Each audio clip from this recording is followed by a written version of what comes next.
ક્યાં ભૂલા પડ્યા છે ખબર પડી? ઓલા ભાઈ તો નથી ખબર પડે માતા. અરે બે ભાઈઓ છે ને, બે ભાઈઓ જે અલગ કરો છો એના કરતા ત્રીજી કોઈ જગ્યાએ ખોડિયાલ બેઠી છે ત્યાં તો જા. ત્રીજી જગ્યાએ એ તો નથી ખબર. અરે તપાસ તો કર, તારા ગામડે તો જા, ઘરે તો જા ને પૂછતો ખરી કે આપણી અસલ ખોડિયાલનું મઢ ક્યાં છે. અમારે મઠ નારીએ છે. તો ક્યાં કરો છો નિવેદ? ઘરે કરો છો? ઘરે નિવેદ બધા પહેલેથી ઘરે જ કરતા હોય. ત્યાં એ માતા શું કરશે? ત્યાં તમારા પૂર્વજો બેહાડીને ગયા હોય એનું શું થાય?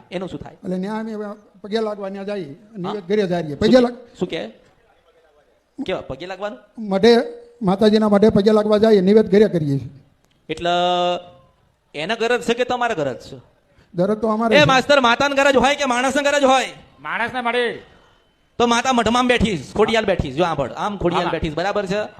તો ખોડિયાલમાં એવું કે કાલે આઠમ છે, મારા દીકરા મારી વસ્તી મારા પરિવાર વાળા આઠમે આવશે. આઠમ જતી રહી તો આઠમ જતી રહી તો માતા એવું કે હારું નોમે તો આવશે ને? નોમે જતી રહી. માતા કે હારું કઈ વાંધો નહીં, દશેરાએ ભરવા આવશે નિવેદ. દશેરાએ જતા રહ્યા. આમ કરતા કરતા માતા કે મારા હારા કોઈ મને નિવેદ હાલવા આવતા નહીં, મને મળવા આવતા નથી. તારા માતાજી નજર મારે ને તારા બે ભાઈઓના ઝઘડા ચાલતા હોય ને બે માતાઓના અલગ અલગ ફાળકા કર્યા હોય ને પેલો પેલાનું કરીને બેઠ્યો હોય ને પેલો પેલાનું કરીને બેઠ્યો હોય. માતાજી કે આ તો ભાઈઓમાં ઝઘડા પડ્યા છે, ભાઈઓમાં જ માતાને વિખવાદ કરી દીધા છે, તો હું મારું દુઃખ કોને કહેવા જાઉં? એ માતા કોને કહેવા જાય કે ભાઈ આવી રીતે તમે આવી રીતે નિવેદ અલગ અલગ ના કરશો, મારા મઢે કરવા આવો? માતા કહેવા જાય ના જાય. જયારે તમે નાના હતા ને તારી 70 વર્ષની ઉંમર થઈ ને, તારી 70 વર્ષની ઉંમર થઈ જયારે તું નાનો હતો ને, અને તું મહિના 2 મહિનાનો કે 5 મહિનાનો કે વર્ષનો હતો ને, તારે તું તારી માના પેટે લાત મારતો. શું મારતો? લાત મારતો. અને રોતો એટલે ખબર પડે તારે માને કે મારા દીકરાને ધાપું જ, મારા દીકરાને ભૂખ લાગી એટલે માં શું કરે, પાલો આમ ઢાંકીને દુનિયાની નજરથી બચાવીને ધવડાઈને બાળકોને મોટા કરતા.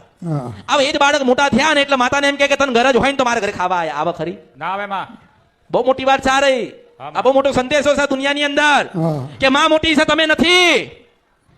માએ તમને જન્મ આલ્યો છે, તમે માને જન્મ નથી આલ્યો.